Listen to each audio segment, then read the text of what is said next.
You've been trained to believe it is, but it isn't. And we've got to tweak our minds that direction because that day is coming. So if you want to be able to stand in the last day, stand before your Maker, then you got to ready your heart, your mind, your spirit, and your soul for what's to come and what kind of things He wants answers to. Okay, why you prescribe to the belief systems you do, the philosophies and credos that you do, because we'll kill and die, maim and be maimed for our beliefs. That's their beliefs. So it's very powerful stuff. Each one of us is very powerful indeed, and we've got to be responsible with that power and want to be answerable. So you ask the Holy Spirit to convict you. It's there for all of us. That Spirit of Truth, the Comforter. It's like Jesus Christ right there. It's around all of us. Can tap into it any time. We all know we lost Billy Graham this past week. 99 years old. Good for him. And I know some people, like, I watch different news organizations, TMZ. The vast majority of stuff I find unwatchable. In fact, I've seen entire programs where I didn't watch one story on the show. I watch it in the afternoons as TMZ Live. I liked it. It's very interesting sometimes, their take. But I don't agree with it very often. But once in a while, they'll have an interesting guest on being interviewed. But they didn't mention Billy Graham. In fact, they bumped one of my favorite slots is Tim's Rejects on Thursdays. He puts up 3 videos that he finds that he thinks are entertaining. They bumped him, and they didn't mention Billy Graham, and of course Harvey Levin. And, I don't know. I guess Billy Graham made some off the cuff, what some translated as anti-Semitic statement. Whether or not it was, I don't know. I can't even remember what it was. I think they did show a clip of what he said. I don't even know what he said. I never watched Billy Graham all that much. He was kind of a Jesus freak. I never resented the man. I mean, I kind of admired his courage because, anybody to get in front of the whole world and just proclaim this man, this great man, surely, he's going to get his reward for doing what he did in his life. I noticed that InfoWars didn't mention Billy Graham, but I noticed. And I don't understand that because Alex proclaims to be come from this family of deep-rooted, proud Protestants. So I don't know. I don't understand some things in life. But I thought the life of Billy Graham was worth mentioning. Now I'm kind of a unique preacher because I don't hear any other preachers out there, and I didn't go to seminary school. I don't need a degree, believe me. As long as the Bible tells me I don't need a degree in preaching to preach, then I don't give a crap what humans say. You understand where I'm coming from? When you want to know something, it's better than going to school to learn it, okay? Because you might be learning it for ulterior motives to make money or something. But when you learn something on your own, like I have with Christianity, like I have with economics, then you're really interested.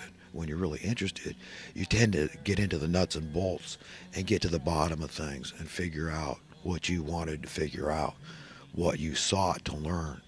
Like you search the scriptures to find the true nature and character and personality of God firsthand for yourself. You don't listen to anybody else. You say, screw all you guys. I'm going to find out for myself. I'm going to learn what this clown Jesus taught about, okay? Because a lot of people laugh at me for mentioning the name. But I just read where it says, anybody is ashamed of me in this adulterous and sinful generation, I shall be ashamed of them when I come in my glory and the glory of all the angels of heaven. Okay? So you never want to be ashamed of the name of Jesus. I don't care who you are, what you do in life. Okay, if you are, I feel you're pitiable. You're on the highway to hell for sure. You're ashamed of him. What do you think? He's going to be ashamed of you. What do you think you're going to do in that situation? I wouldn't recommend it. So don't be ashamed of Jesus. Whatever you do in life, don't be ashamed of Jesus.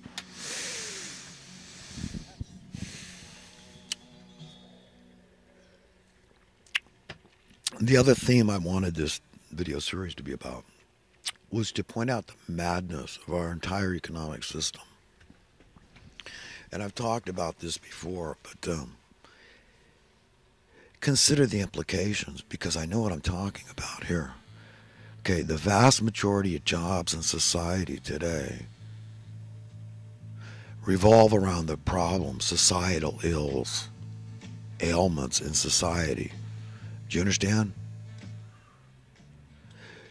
So it is an anathema.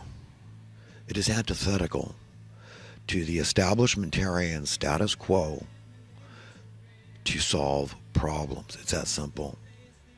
And key, the key, paramount problem that they must maintain is desperate poverty. This is it. This is the key to understanding how they steal our freedom. And I'm talking about how they steal the ladder to middle class lifestyle standard of living. Okay? Go back 55 years, look at minimum wage. Not the number, forget the number, which was about $1.50, but the buying power of that $1.50. And then come into the 21st century, 2018 in America, and look at minimum wage. Not the number so much, which is 10, 15, what is it now, an hour? Okay, I don't know. But it's somewhere in that range, right? But look at the buying power of the minimum wage today relative to that. So don't tell me we've made progress. That's regress. That's anti-progress. It's that simple. It's dramatic and profound anti-progress. Regress. Okay? And if anybody wants to debate me on this, I'm glad. But you're either lying, or you're an idiot, or you're evil, or some combination thereof, and you will lose the argument. I know what I'm talking about. I know the difference between progress and regress. So if you want to do the math, go ahead, because it might be different in your neighborhood. For example, I think San Francisco is, I don't know, it's close to a $15 an hour minimum wage. And you think, oh, well, that's great, I'm moving to San Francisco. Yeah. Well, check the rents first, okay? But thank God there's rumor that rents have been dropping in San Francisco. It almost brings tears to my eyes.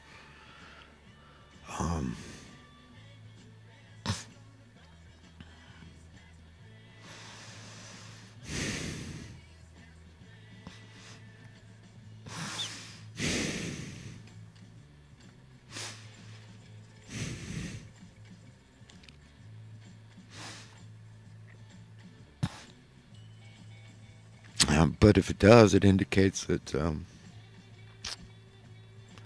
good things may be starting to happen.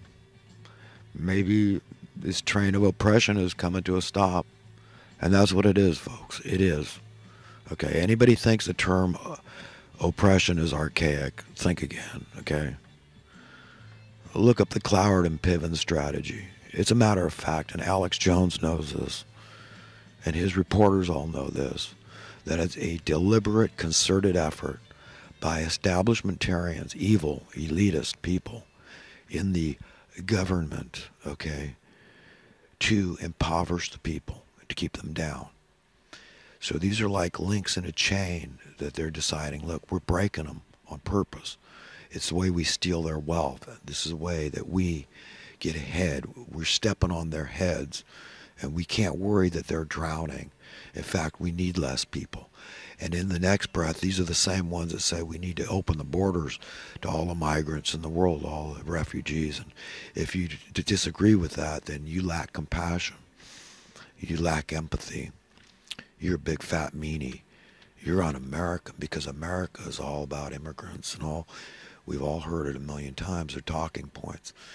And they get on their sanctimonious high horse, and we all have to listen to their idiocy. Their evil, lying, deceiving idiocy. But it's coming to an end.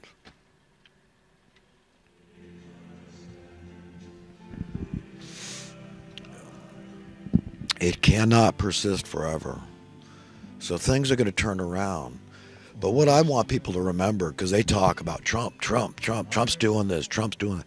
Hey, listen, Trump's only going to be able to do what God allows Trump to do. And we, the people, have to get behind the effort. Understand that, look, Trump might be a multi-billionaire, and yeah, you can hate him if you want to for that. Okay, there's no good reason. There's no logical reason, no biblical, moral reason to hate a man because he's wealthy. Okay. Okay, I've met plenty of poor people that were elitist. And of course there's rich people that can be elitist too. But there's rich people that are not elitist, that they like the idea of equality, like everybody being equally rich, okay? Not socialism, Robin Hood theory, where you force everybody to be poor, and except for this handful. How does that always happen? All these countries call them communists and socialists, all this shit, this crap. Look at China. Then they got the worst scumbag elitists at the top, these authoritarian fascist piss ants dictating what you can and cannot say. So they're trying to tell you what you can and cannot think, right? What you can and cannot do. So un-American, so antithetical to everything that Americans cherish. It's just mind-numbing. And we want to get away from that as far as we can. So we'll look at whatever those people embrace in that communist, fascist philosophy and run. Don't walk away from that crap. So it's good to be an American. I thank God. I feel very lucky to have been born an American.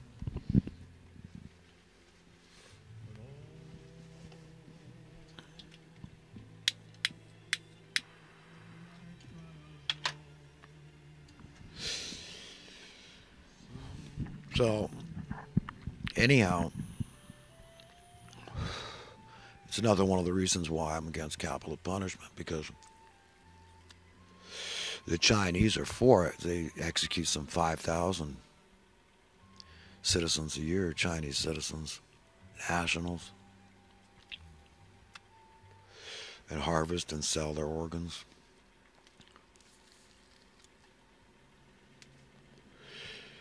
We're in it deep with them. We're in it up to our hips with the Chinese. We need to get this debt paid back ASAP. Put a stop to Section 8 housing immediately. Immediately. We need to pay off that Federal Reserve.